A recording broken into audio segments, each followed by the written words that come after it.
नमस्कार, पुष्पांजलि टुडे में आपका स्वागत है और आप खबरें देख रहे हैं पुष्पांजलि टुडे की। दिन भर की तमाम खबरों के साथ मैं हूं रश्मि चौहान। तो चलिए नजर डालते हैं आज के कुछ खास खबरों पर। ग्वालियर में पीटीआई को आया कांग्रेस के आरोप पर चुनाव आयोग कांग्रेस के दबाव में है। मैं किसी के दबाव में नहीं मानता। वर्तमान में प्रशासन चुनाव आयोग के अधीन होता है, जहां आचार संहिता होती है। और भारतीय जनता पार्टी ऐसी पार्टी है जो संवैधानिक संस्थाओं का सम्मान करती है। कांग्रेस की तरह हम लोग नहीं है कि चुनाव हारे तो ईवीएम खराब है। कहते हैं कि हम जो है विपक्ष को समाप्त करना चाहते हैं।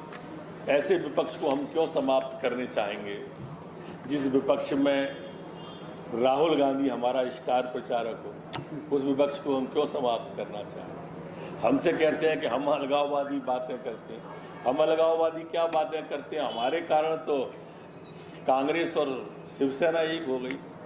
और ऐसे ही अगर हम चलते रहे तो कल मुस्लिम लीग और शिवसेना कहीं एक नहीं हो जाए।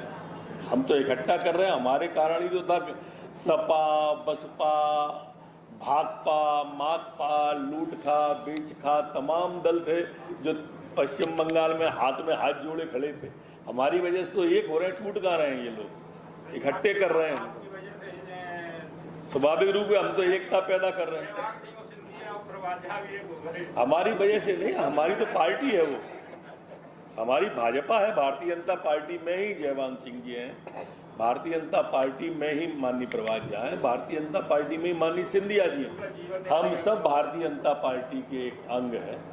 जनता के वोट का हरण कैसे कहलाता है,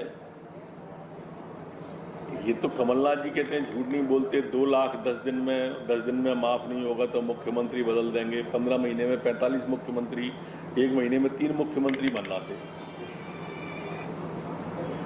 लेकिन वोट का हरण तो इनने किया जो झूठ बोला।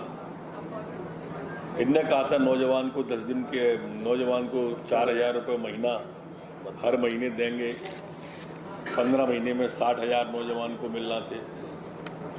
एक नौजवान को मिला क्या? आप ही मीडिया वाले न्याय कर दो इसमें। कभी वो कहते हैं कि हमने 26 लाख का किसानों का माफ किया है। मेरी आप सबसे प्रार्थना है, इस चुनाव के दौर में बड़ी प्रासंगिकता होगी आप सबकी भी। किसी एक गांव में 2 लाख का 10 दिन में जिसका कर्जा माफ हुआ हो, उसको अपने चैनल या अखबार पर ला के बिठाओ तो कि देखो इसका फलाने गाँव में, जो 28 विधानसभा में उनकी बात कर रहा हूँ अभी, कि इनमें से किसी को एक को ला के बिठाओ, अच्छी वो बनेगी।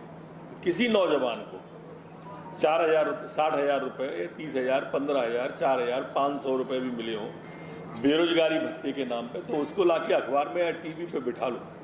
किसी बेटी को स्कूटी मिली हो तो लाके बिठा लो। किसी भी हमारे अतिथि विद्वान को परमानेंट बरैया है कांग्रेस के प्रत्याशी, उन्होंने अभी एक ध्रुवीकरण के लिए क्या लगता है आपकी क्या है? उन्होंने एक कभी जातिगत एक बयान दिया था जिस सवर्ण समाज नाराज हो गया था। क्या लगता है, आप क्या सोचते हैं इस बारे में कि जातिगत ध्रुवीकरण करना चाहते हैं वो सीट जीतने के लिए?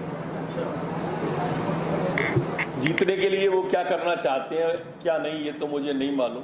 पर इतना मैं जानता हूं कि हमेशा समाज को तोड़ने की मानसिकता कांग्रेस की रही है। वो कांग्रेस पार्टी के प्रत्याशी हैं फूल सिंह बरैया जी। उसी मानसिकता से ओतप्रोत उनका विचार प्रारंभ से रहा है। जब जब भी समाज को तोड़ने की बात हुई है, सबसे पहले राहुल गांधी पहुंचे। भारत तेरे टुकड़े होंगे इंशाअल्लाह इंशाअल्लाह।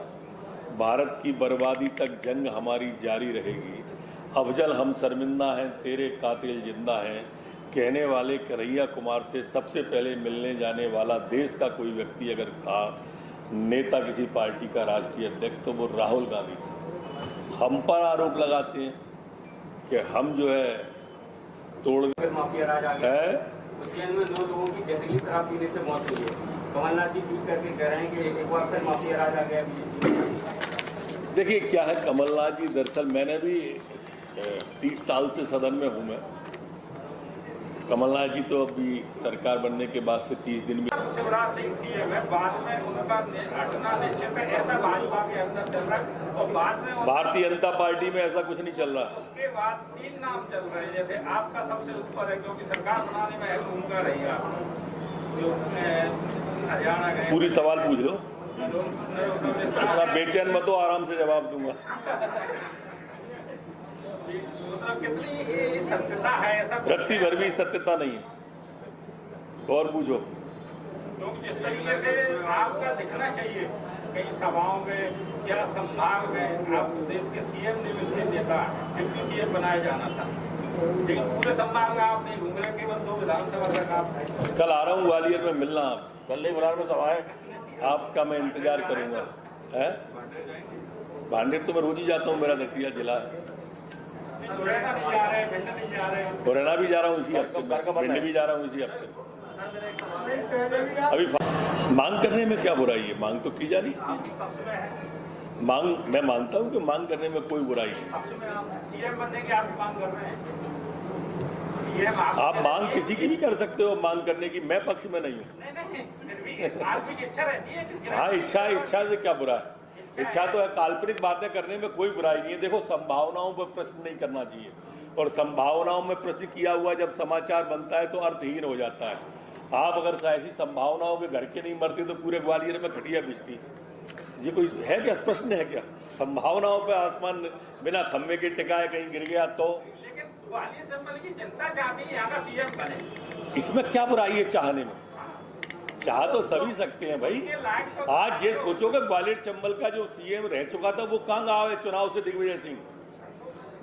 ये प्रश्न आज कहाँ के प्रश्न कर रहा है? संभावनाओं पर प्रश्न कर रहा है भाई मेरा। जो यथास्थिति है, कांग्रेस हाशिए पर जा रही है।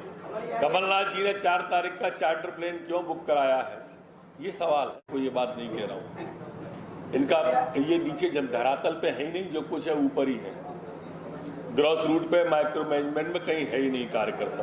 लगभग ग्वालियर चंबल में जो भी तथाकथित कांग्रेस थी वो सिंधिया जी के साथ आ गई, नई है ही नहीं। और इसलिए मैंने नाम लिए 3-4 नेताओं के, यही कारण है कि वो घर बैठ गए। उनको मालूम है कि नीचे कुछ भी नहीं। जैसे जैसे चुनाव नीचे जाता जाएगा आपको कांग्रेस अपने आप कमजोर होती नजर आती जाएगी।